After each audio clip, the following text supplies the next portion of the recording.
So I said, well, I'm just not going to do it.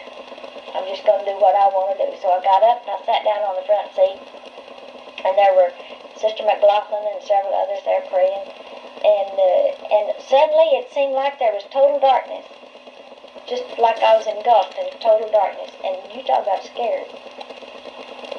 I mean, the presence of the Lord, everything that the love of the Lord, everything just left me for a few seconds.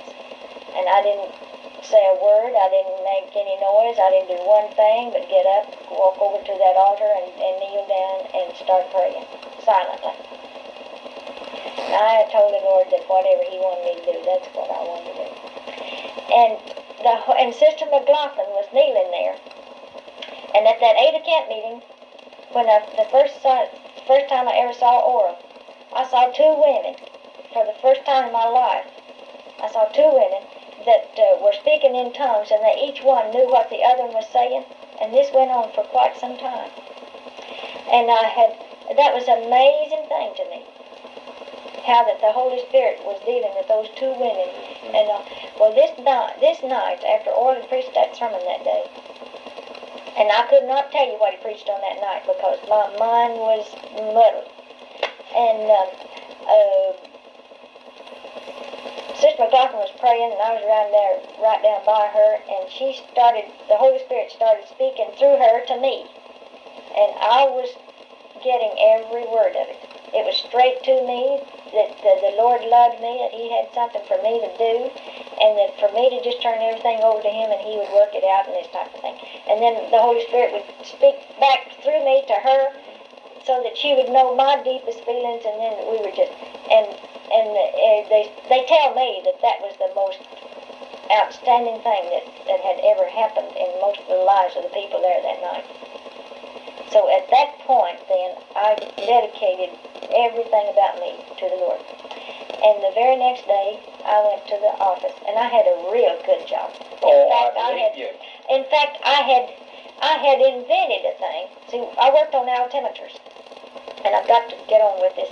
I'm taking too much time. That's all right, Ruby. I got lots of tape. It's while Orr was pastoring the Shawnee Church. That's right. And he's in on it. I know. And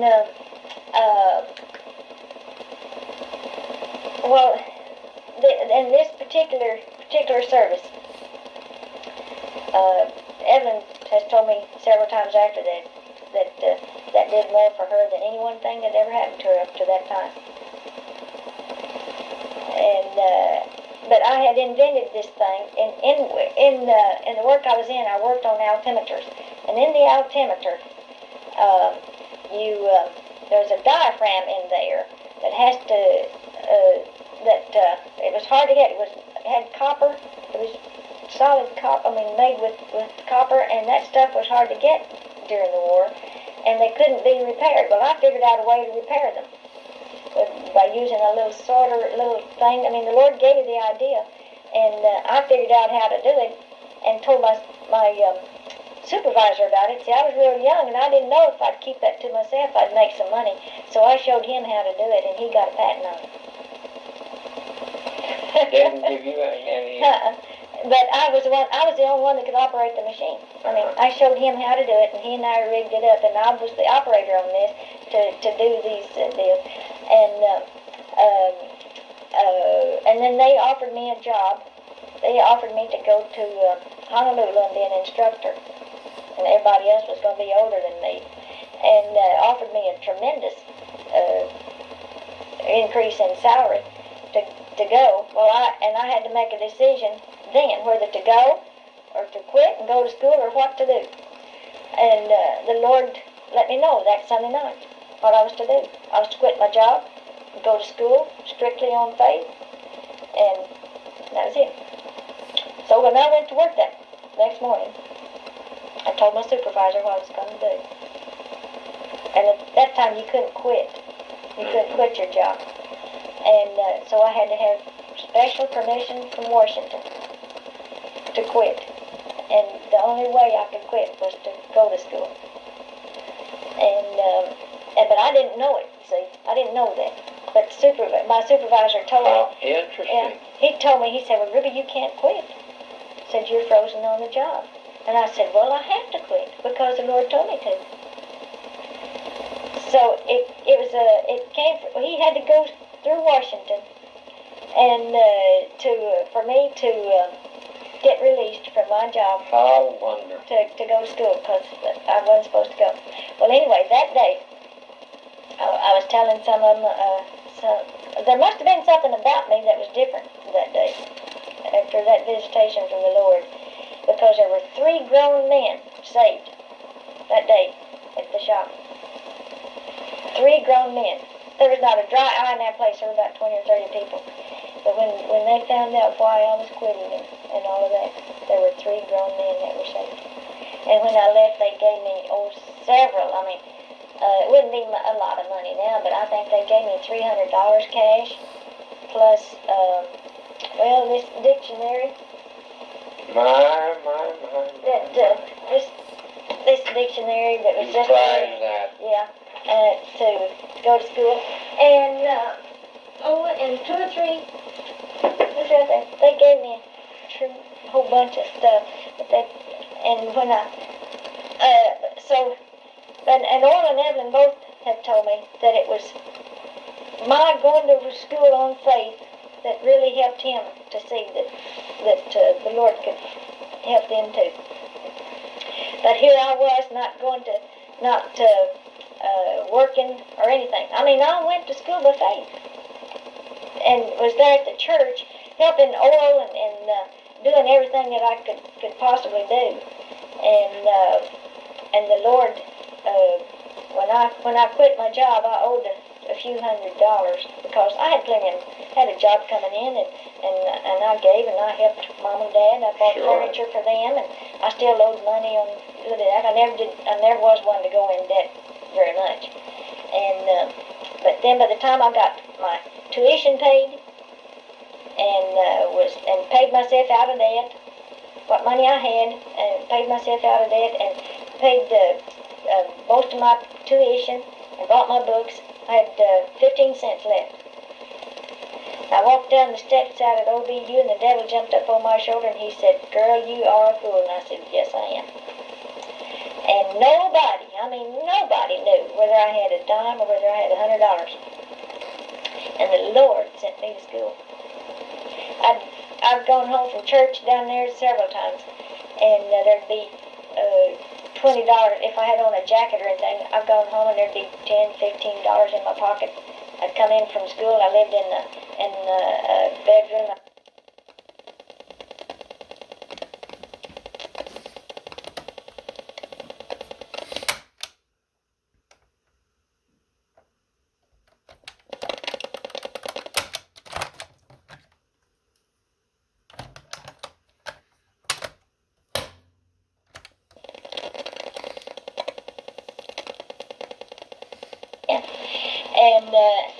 But the one that gave the money to me told me, dress up. So, and I always did like to dress up. So, there I was up singing, but I wasn't showing off or proud or anything. I was just thankful to the Lord, and didn't say a word about it. But, Evelyn's eyes were green. I mean, Evelyn's eyes were green, and she went home and she was just mad. And, she had to tell me after church that night. She just grabbed me and hugged me and cried and said, "Ruby, you got to forgive me." She said, "I was jealous of you today." But before that, I started to say a while ago when Evelyn came back from Fuquay after that revival. Yes. And I took her downtown one day. I said, "Let's go wedding shopping." So we shopped around downtown, and she saw this one dress in the window. I said, "Do you like that dress?" And she said, "Oh, yes, that's just gorgeous, just beautiful." And she thought I was looking for a dress for myself. I made her think that, see. So she picked out her own dress. And then as soon as I could get rid of her, I went running back down there and bought that dress. And some of the other young people at church helped me.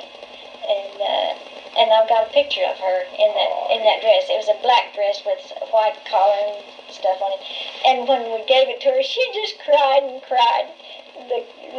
she said, well, I thought you were going to buy that for yourself. And I said, nope, I was going to buy that for you. But anyway, Oral came into Shawnee down there, and we needed some space. We needed some additional space there. And there was the guy that owned the land right next to the church going back up to Main Street. He wouldn't sell it. He didn't want to sell it at all. So he finally said, first of all, let me say, we bought a little bit of it. The young people always had something going. I said, okay, we need to buy something. So we needed that land, and we didn't have a way to pay for it. So I got the idea that would have someone make a whole bunch of little socks, and Elby made these little bitty socks. Made a whole bunch of little bitty socks, and we had a sock party. And everybody was supposed to measure their foot, put both feet down on a ruler, and see how many inches your feet were. And you're supposed to pay 10 cents for each inch. 10 cents an inch for your feet. So that was our sock party. And you couldn't, your ticket to come to the party was your little bitty sock full of dimes, and silver dimes at that. Back then. We got up quite a bit of money that day. It was more fun than a barrel of monkeys. And guess who had the most dimes? Oral. Because Oral's feet were longer. By the time you measure, and if they couldn't cheat either, because we measured their feet. If they didn't have enough money, well, then we made them dig it up. But Oral had the longest feet for the men there, and I had the longest feet for the women. So Oral and I had to pay more money than anybody else to get in that party. That's the way we made. And then Oral decided that we still needed some more land, and the guy still wouldn't sell it, and then he ended up giving it to us. Isn't that one? Right. And then while Oral was pastoring there, Brother L.E. Turpin. Yeah. I think Sister Kelly was the president of the youth group at that time. Sister Kelly was. And Brother L.E. Turpin came up to speak for the youth service. And we had youth services. We didn't have this toy making stuff. We had church. And I mean, it was a group of people. But about that same time, one night, just doing a regular service, so many people were getting the Holy Spirit, and I was on this end. I always sat on the side where the piano was, and on the end of the bench, so I could slip out and get down to the piano to sing with Evelyn. And there were about 8 or 9 on that seat, all girls that night, I think.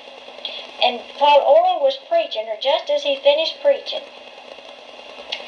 the Holy Spirit just fell, just like pouring a bucket of water, and just came right down that row, one right after the other received the Holy Spirit and started speaking in tongues. Just one got it, and then the next one, the next one, right there. Yes. And we had church, and we could hardly wait to get to church. I mean, and it wasn't a revival. I mean, it was just church. We could hardly wait to get there. And, everybody just loved each other. I know very good and well that was the nearest thing to heaven that this earth has ever seen, is when Oral and Evan pastored Shawnee Church. Because they loved everybody, and everybody just adored them. And we'd had quite a struggle for some time, and the power of the Lord was so great. And then, of course, too, people were praying more because of the military, too, maybe, but it was the nearest thing to heaven that could possibly be. Yes, the boys would be going overseas at that time. Yeah, it was the nearest thing to heaven that I ever experienced or ever hoped to experience. My. Did he go to university then? He went, after he came, he went to out You to mentioned OBU. OBU, and he and I were in some of the same classes. Yes, sir. We were in some of the same classes, and but I'll tell you about him. he would never answer a question. He would ask the professor a question in such a way that the professor would have to answer it himself. He still could do that. Yeah, he still does it. But he would never come right out and answer it. He'd answer it with a question. And one day, he and I were in the same sociology class, this particular class, and Oral loved to go rabbit hunting or any kind of hunting. And Ray and brothers B.B. Scrivener, they were hunters, and this church God preacher down there, they were really hunters. So Oral went hunting that day. Well, Professor Watts said at the end of the class, he said, well, now, be prepared for an exam on the next day or the next Thursday or whatever. Yeah, and so I saw Oral and said, Bud, you're in trouble. You're in trouble, Bud, because we're going to have an exam tomorrow, and you're not going to know it just because you went hunting or something like that. We were always kidding each other. And he said, oh, I'll make it. I said, no, you won't. Just one time you won't make it. So he said, Ruby, after you get through with your notes, let me borrow them. And I said, okay, but it's going to be late. I'm not going to let you have until I get through with them. So I let him use my notes. And we went to school the next day. And I made a B plus and he made an A. And I was so mad, I was just fuming and fussing. And he said, well, you know what that proves? He said, just proves that you really do know how to take good notes.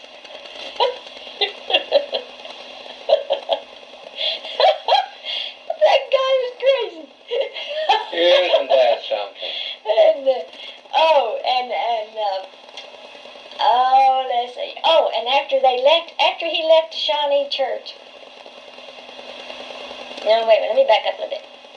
George Stevenson, from Fuquay-Varina, came out, and he held a revival for Dad at Okemah. Then he came on to Shawnee, but he was in and out of Shawnee quite a bit because they were such good friends. And then George bought a tent, and in 1945, he wanted Opal and Armelda and me to go back out there and sing. And George who? Stevenson. Oh. Wanted us to go back out there and sing for him that summer. So we did, and that was our first trip to North Carolina, Opal and Armelda and I, and oh, we had us a summer. It was some kind of summer. But Oral and Evelyn then, that summer, Oral resigned from the Shawnee Church to evangelize. And his first, George Stevenson wanted a Pentecostal Holiness Church in Fuquay-Varina. There was an independent Pentecostal church there that Mildred had pastored and Oral had pastored, or vice versa, whichever. And but George Stevenson was a businessman and had been converted under Oral's ministry, and he wanted a Pentecostal Holiness Church out there, and talked Oral into coming out and having a big tent in North Carolina, just out of Raleigh at Fuquay-Varina. Mm-hmm. So Armelda and Opal and I were already out there, and then Oral and Evelyn resigned the church at Shawnee and came on out, and we had this tent meeting in Fuquay, and it was a flop. I could not understand how come that was a flop, but it was just not the Lord's will for that time, at least.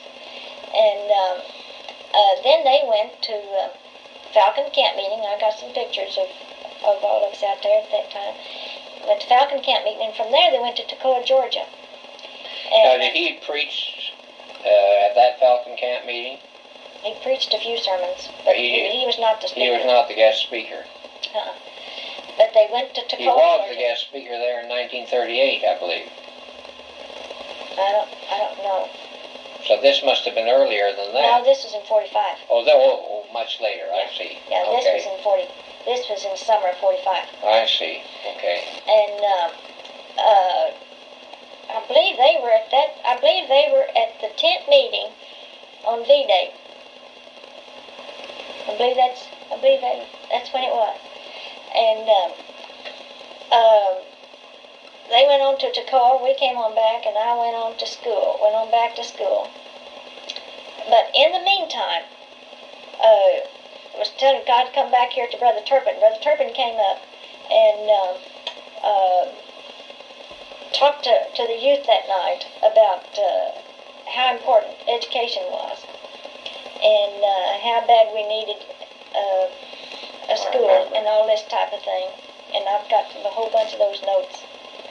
And so Oral got up as soon as he finished, and he said, well, there's just one way to start something, and that's to start. And he pulled out his billfold and he said, I've got $5. Said that's the only way to start a school is to start one. Said we can start one on $5. Said here's the first 5 for it. I jumped up, and of course I was working at that time. I said I'll give the next 10. And before that youth service was over, we had several $100 cash and a whole bunch of pledges. But in just a few minutes, then the Lord nudged me and says, you give the first $100 on that school.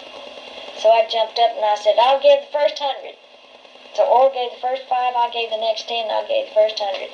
Well, Oral and I were always buying at each other, but in a way. But he said, well, if Ruby can give 100, I can too. So he did. And we had several $1,000s in before the night was over. Yeah, and where was this? At Shawnee, while Oral was pastor there. My. And so then Brother Corbin came out, and they were looking for places to put the school and everything, and they ended up out there on Northwest 10th. Right. So Oral then went to Toccoa, Georgia, and he came back and was there at Shawnee for just a short time, and then decided he wanted to go to school at Ada. That's what it was. It was a little bit cheaper. And so they moved to Ada. Well, they called me and wanted me to come down during my Christmas holidays. So I went down and got down there, and the guy I was dating at the time had given me a beautiful robe. I mean, it was just a gorgeous thing, and naturally I took it down there with me, and we were all sitting around with that, and Oral and Evelyn were always just having a lot of fun. I mean, it was more fun to live with them and live around them. And Oral did something, and he jumped up and came running behind my chair, and Evelyn picked up her house shoe and had a little wooden heel on it and threw it like that, and I had my glasses on, and she threw that at him, and there he was behind me, and he dodged, and that house shoe hit me right in the top of the head. and that blood just squirted everywhere, and Evelyn just screamed and hollered. And I thought I'd gone blind because, see, the blood immediately covered my glasses. And I thought I'd gone blind, and I just sat there and I was dying laughing. Then all of a sudden I thought, here I have gone blind. But it was so funny after it was over with. But and then right after that, then they went to Enid. Then the school opened up, and they thought that I had to be on the faculty out there, so I was dean of women. All the students were older than me, and here I was, the dean of women out at Southwestern. You were the first dean of women. I was the first faculty member hired. Well, I never knew that. I was the very first faculty member that was hired. See, Brother Corbin, of course, was the president. Yes. But the next one was me. And I was a dean of women, and then I also I'd teach Christian education and church history and English and a whole bunch of the other stuff. If any of the other teachers were absent or anything. Of course, I didn't have my degree finished yet, so I couldn't. Where did you finish your degree? Well, I got 3.5 years at Oklahoma Baptist University, and then I finished through Southwestern on the biblical studies in '73. And well. And then Oral was the one that started Southwestern. I know it. I know that. And so that's just the way. And then I went on. I was there at Southwestern for the first semester, and then Phyllis, Neville, and Driscoll. We got a trio.